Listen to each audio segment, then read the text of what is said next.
Maya pa oras kabalen.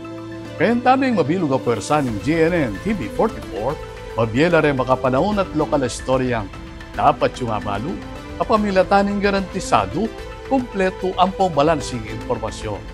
Ore ni po rin balitang may kalap ngayon Huwebes, August 14, 2025. Yaku po ibeniginto at iti in News Force Pampanga. Hingkapihan ning Office of the Civil Defense Region 3 tuklo laking migit 2.8 million ang katao ring apektado ning milabas sa kalamidad katiking Central Luzon. Ay ning report ng Patricia Mamangon. Agpangking pekatalwing report ng Office of the Civil Defense o OCD Region 3, mamabot king 2,860,135 katao o mayigit 831,000 na pamilya king Central Luzon ing apektado ning piyabeng epekto ning Southwest Monsuno habagat at ring bagyong Krising, Dante at Emong. Itimpe pa siya kayagnan ning Kapihan Forum ning amanong ahensya inyang August 13 king SMX Convention Center Clark.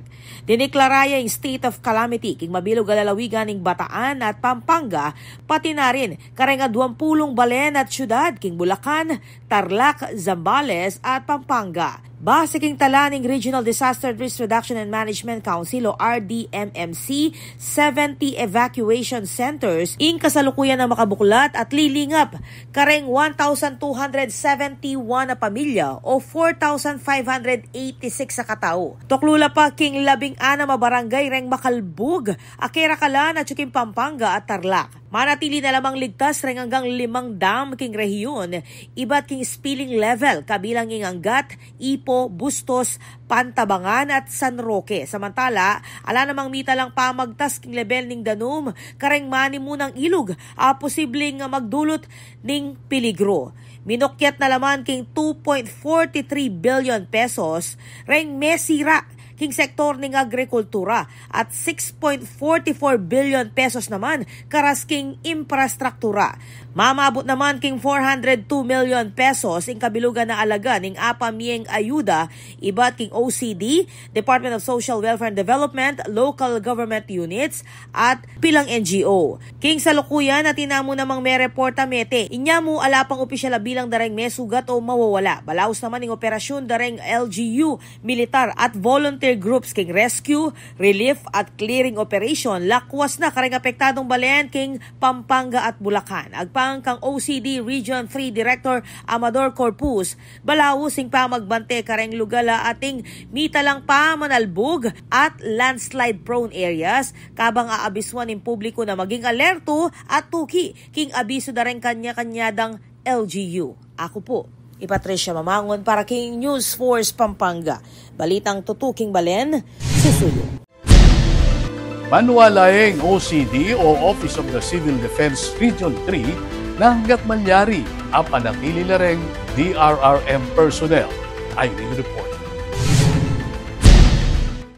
Nananawagan ng Office of Civil Defense o OCD Region 3 sa mga Local Chief Executives o LCE na huwag haluan ng politika ang pagtatalaga o pagtanggal ng mga tauhan sa Disaster Risk Reduction and Management o DRRM offices upang hindi masayang ang mga ginastos para sa kanilang pagsasanay. Ayon kay Richard Santos, Chief ng Policy Development and Planning Section ng OCD Region 3, may kapangyarihan naman ang mga LCE na magtalaga o maglipat ng personnel. Ngunit umaasa ang ahensya na mapapanatili ang mga sinanay na kawani sa mga posisyong nakatutok sa disaster preparedness. Ito ay upang masulit ang investment sa training, seminar at iba pang capacity building activities na inorganisa ng OCD.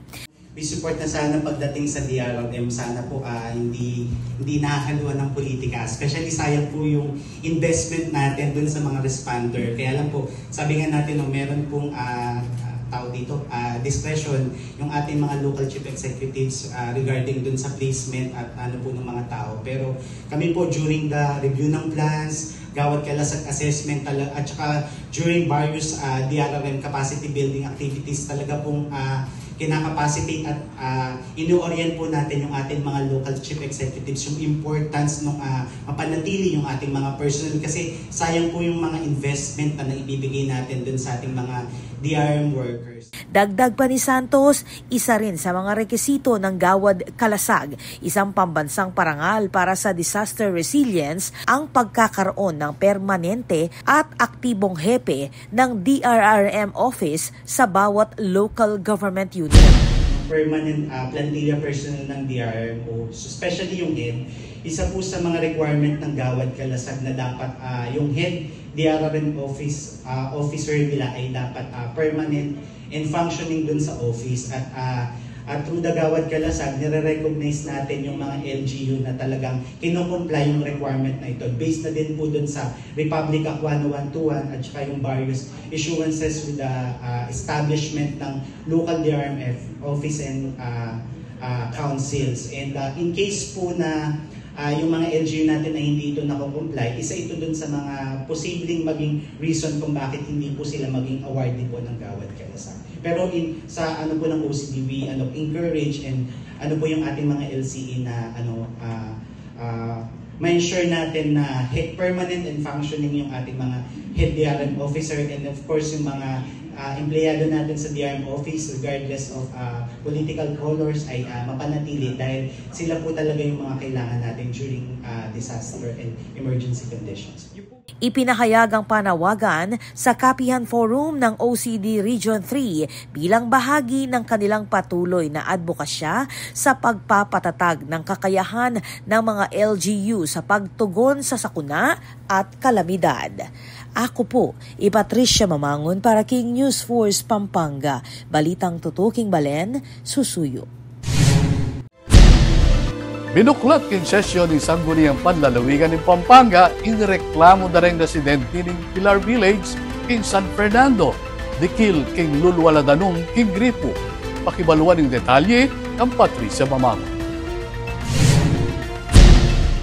Apisabyan king mumunang sesyon ng Sangguniang Panlalawigan ng Pampanga ing maluwat ng reklamo daring residente ng Pilar Village dikil king Marinat Kanong Danong Maluluwal king Karelang Gripo. Pwede muna ng board members Christian Halili, Attorney Claire Lim at Cherry Manalo ing hearing nung nukarin pepayaos na rin parehong kampo bang resolve ang issue. Agpang Karela, mo kano iti simpleng pisasabyan king serbisyo publiko. Nunemeto nga seryosong kapigaganakan king kabulasan dareng residente.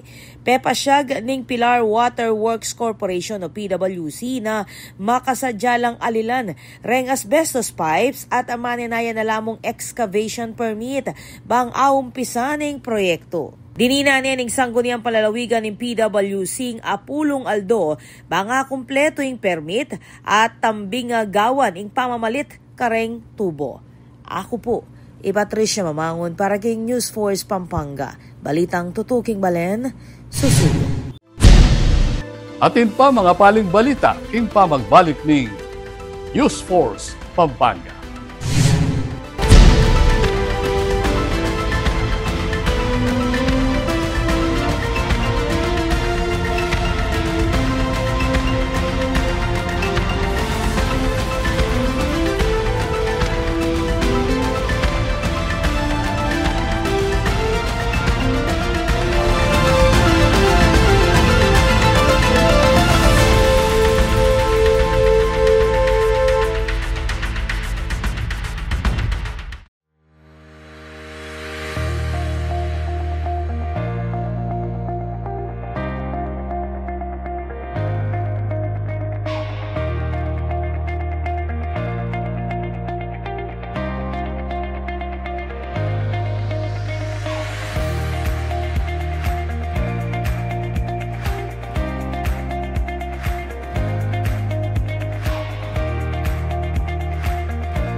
Panandamaning El Nino.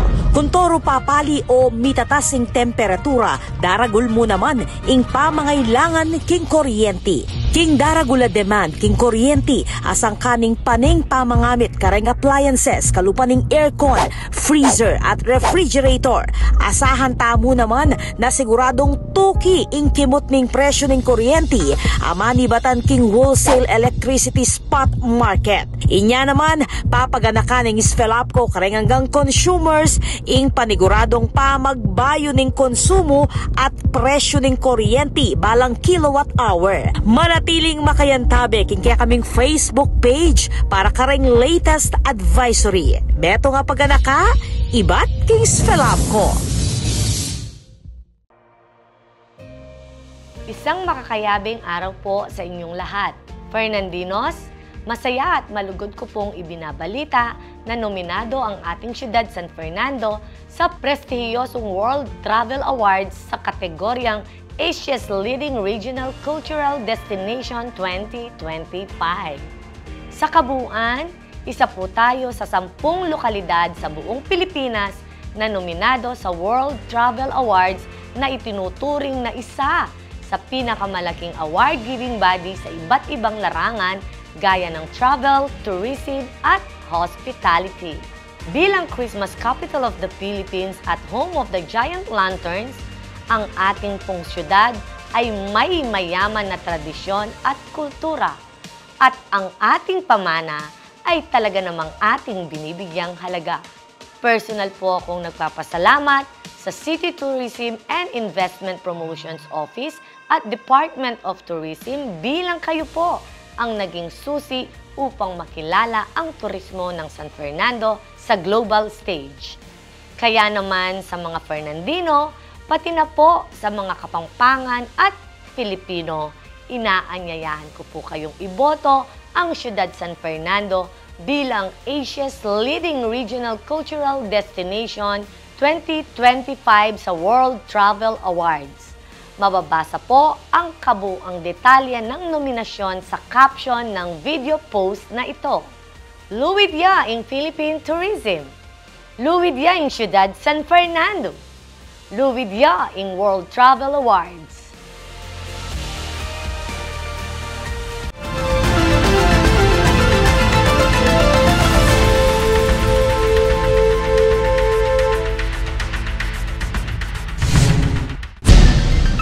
Dini panimbalitang dapat tamong tutukan. Formal neng tinggap ng Philippine Air Force ng 5 bayong Black Hawks ay ni-report ng Laika Gamboa. May katanggap yung bayong S-70I Black Hawks helicopters ing Philippine Air Force king acceptance at turnover ceremony king Clark Air Base Mabalacat City, Pampanga. Magsilbi iting party ning 32 unit acquisition king direktang kontrata king PZL Melec ning Poland. Linubay king matigig a inspection ning Department of National Defense, Armed Forces of the Philippines, ampong PAF bang asiguro ing pamanuki kareng pamantayan ning operasyon. Ing bayong karagdagan ning bayong helicopters, lakwas kanong magpatibe operasyon ning PAF. Ako po Laika Gamboa para king News Force Pampanga, balitang tutu king Balen Susuyo.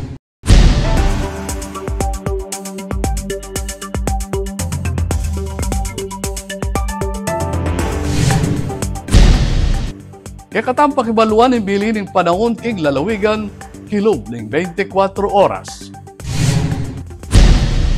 Linwal na king Philippine Area of Responsibility, ibagyang Goryo o babanten ning Pag-asa. Talwi ang ikititi, king 650 kilometers ning extreme northern Luzon. May nanaiti at balawos ng lalawot king bansa. Pauli na naman ng southwest monsoon o hanging abagat, asahan pamuri ni pamanuran king dakala party ning bansa.